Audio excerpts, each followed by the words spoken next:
What is up, my people? Max with the Parlay Princes. We just witnessed a massacre.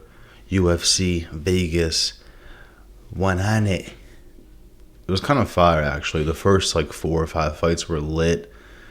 Who slowed it down? I think it was one of the girl fights. Gomes. That might have slowed it down a little bit. It was still a good fight. She was slinging. But my picks were fucking fire, boys. I went 10 for 11 on picks. Last week, I went 9 for 11. I'm on fire. I for some reason, can't convert that to money. But the picks are there. Next week's card looks too easy. So I don't know who's going to fucking bait next week. This week, the big hitter of the week was... With a name like this, it adds more steam to the fire, more fuel to the fire. Cortavius Romeos. Bro, it's your first UFC fight and you're banned from parlays forever. Come on, bro. Don't do that to me. Don't do that. Lefty gunplay voice. Yeah, we're going to run through the card, though. This is a recap video. I forgot to mention that. But like, comment, subscribe if you want or don't. I think you can even dislike this video and it still might help the algorithm. I don't fucking know. But IG, TikTok, X, Twitter... at Parlay Princess. Melissa Mullins and Claudia Segula. Get Segula out of here. That was insane. The last 2 minutes of the first round, I dead ass felt bad. Can someone throw in the towel here? This was disgraceful. I've never seen someone just have their arm pinned to the ground like they're on the playground and then someone just... But that's what we witnessed. Melissa Mullins absolutely destroyed her. She got a finish in a minute into the second round. Disgusting fight. It made Melissa Mullins look like an absolute killer. But I don't know how Claudia snuck her way into the UFC. So good for her. I think she might be cut already, but we gave it our all. Next one, I'm really glad this guy lost. Antonio Tricoli. My issue with Tricoli is he's like a psychopathic boyfriend, and I can't stand them. I've never had face-to-face interactions with psychopaths like that, but I have dated girls where their exes were psychopaths. Antonio Tricoli. So, this guy is not UFC caliber at all, but I will say keep him around for one more fight. I really want to see him go to sleep. I want someone to just KO him to sleep, so keep him around for one more. And Tresean Gore, amazing. I think it was a standing guillotine. Standing guillotine. Sorry, I always say guillotine or guillotine. I always fuck those up. Guillotine. And to do that on someone who's 6'5", when Gore is only... I believe Gore is 5'11", 6 foot. I could be wrong. But shout out my guy Gore, bro. Round 1 finish. It was 3 minutes into the first round, I believe. My guy cranked out. Once he locked that shit in, I was like, nah, Gore's got this for sure. Gore absolutely spazzed. But again, Tricoli's pretty awful. So he made Gore look better than he is. But Gore is nasty. Damon Blackshear, bro. I was banking off a submission heavy. Plus 500 for a Blackshear submission. That's what Blackshear does. Why is he a plus 500? Who knows? But I love it. Cody Stamann got the T-Rex arms. He was kind of clipping Blackshear a little bit. Cody was looking eye, but I had faith in Blackshear. Round 1 finish, 4 minutes into the first round. Love it. Rear naked choke on Cody Stamann, who's pretty good on the ground too. So that's a great win for Blackshear. He kind of needed that after that last vicious loss 20 seconds in. So... Again, up until this point, you're basically getting first round finishes minus the Mullins fight, which ended in the second round. And to keep it going, this I was proud of because I was on YouTube Live for the whole prelims. And everyone in the chat was saying rad key points. It was a proud moment for me as it was like a UFC betting father. It was a proud moment for me because we're all saying rad key points. And then as Semmelsberger's walking out, we're like, nah, Semmelsberger is looking ass. And so basically everyone in the chat, including myself, switched it to Radke, finish, KO, whatever the case may be. And here we are looking at a round 1 finish in 50 seconds. So shout out my guy Radke, looking good. It says victory by punches. But yeah, something about Matthew Semmelsberger. Like, he looks dangerous. Well, this photo is not the guy that walked out, for starters. Like, those are two very different people. The guy that walked out looked kind of homeless. So, I don't know what's going on there, but looked like he needed a nap. Fuck it, we got the pick right. At this point, I think that's 4 fights in. Yeah, at this point, we're 4 for 4. So, we're climbing, boys. And we're still climbing. Same thing with Scrogan walking out. This guy looked so fucking nervous. Scrogan's in there like, okay, we got this. I'm like, you don't got this. Dos Santos has this. And that's what happened. KO in round 1, a minute in. At this point, guys, the UFC has no fucking idea what to play on the screen. It is too fucking funny to me. Is this recording? Yes, it is. The UFC has no idea what to play on commercials. They've played the same Target commercial, honest to God, 100 times. By the end of the entire card, I saw the same Target commercial 200 times. It was insane. They were doing the main front desk thing that they do at the end, the post-fight whatevers. They were doing that during the prelims, bro. They were so confused. They're like, yeah, let's get Usman on, showing some Prates KOs. They showed Prates kneeing Radke maybe 30 times. So many round 1 finishes. I'm not against it. Definitely not against it. And a lot of these we could just see coming a mile away. As they're walking out to the octagon, people in the chat, myself, were like, yeah, this guy is, it's not happening, boys. And then we got the motherfucking Gomes and Carolina. Carolina was holding her ground, like, I'll give her that, against a girl that was just slinging punches at her. But this was Gomes all day. More technical. Yeah, more technical with the striking, obviously. Way more deadly with the punches. Proud of Carolina for staying in there, though. She was getting hit with some shit. Her face looks like she's taken a beating before. It kind of looks a little downsy. I'm not going to lie to you. A little but she stood in there.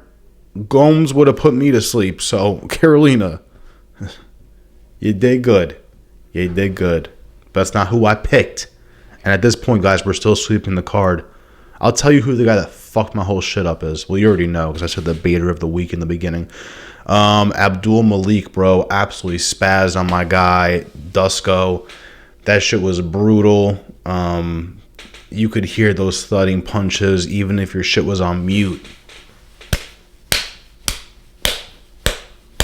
It sounded like a giant whacking off. Like, that's how hard he was punching this guy in the face. It was crazy. If you want UFC ASMR, there it is. Could have stopped it a little bit sooner, but whatever. Just if the guy wants to sit there and just grab ankles, let him just fucking get his jaw broken. And halfway in the first round, Abdul got it. And I had a parlay, guys. It was $1 for just about 1,300. And at this point, it's hitting. And then next, I needed Jillian Robertson. I needed a finish. I needed submission or KO. I started fucking sliding in parlays for Robertson points. Once I realized I had only finishes for Robertson, thank God I did. But who knew? The way to almost beat Jillian Robertson is just to scoot left and right viciously. Didn't see that coming. That's all you have to do is just go left, right, left, right, and you can beat Jillian Robertson almost. Nah, she did spaz that third round, though. She did spaz. That's my girl, Jillian Robertson. But I needed a finish, girl. That's 2 back-to-back. You had Waterson Gomez and this girl. Well, Waterson Gomez, she was a dog. That was just food on the fucking platter. This girl was actually in there. So shout out to Luana for actually staying in this shit. But my pick was right, but betting-wise, I really needed a finish. I would have loved that. I did have a parlay where I had Robertson to win and over 1.5, and that brought her down to like a minus 115. So that was a good pick, but this is where Cortavius No, yeah, this guy, I can't even look at him. It's one of those things where if I ever see his face like on the website, I'm sorry, bro. I don't mean to be that mean. It's just like this guy got 17 significant strikes in a 15-minute fight. That means he got one significant strike per minute. I was looking at it. I was like, maybe he won on control time. The other guy got 53 significant strikes. Let's say that for starters. So just blasted him right off the bat. And then control time, they're about even. Cortavius got apparently like a minute and a half more, but that means nothing to me. Takedowns, he got 2 more takedowns. Whoop-de-doo. It was just disgusting to look at. But I will say Gaston looked amazing. It was Cortavius' first UFC fight. He's now banned for life on parlays. It hurts, but I got to make sure my money stays in my bank account, Cortavius. Renner de Ritter. I picked him. Then in the middle of the card, I pick flipped to GM3. And then after the first round, I pick flipped back to de Ritter. This is my channel. I'm basically God, so I can do what I want. And if I want to pick flip even after the fight ends, I can do that. So I did put the crown on de Ritter, though. So that was my pick, was Renner de Ritter. Never seen him fight before, but I was just kind of banking off what I witnessed. Was the ground game canceling out ish? Well, not really. You got a sub, right? So the ground game didn't cancel out. We motherfucking won that ground game. I did think it was going to go to decision. I will say that. Towards the end, I was putting more like Mearshard submission point double chances in that bitch. But whatever. I technically got the pick right based off like what I posted on social media. So it is what it is. Prates KO was like the easiest pick of the century. I should have just like pulled all the money out of my bank account, like the entire $50 I have, and just put it on Prates KO.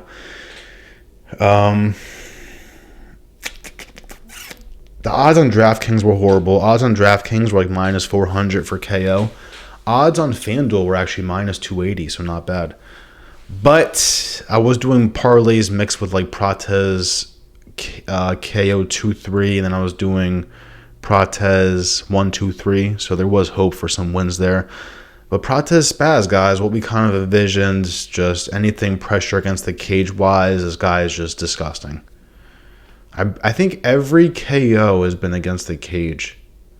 The Giles one was kind of in the center of the octagon, but bro, if he has you against the cage, you're done.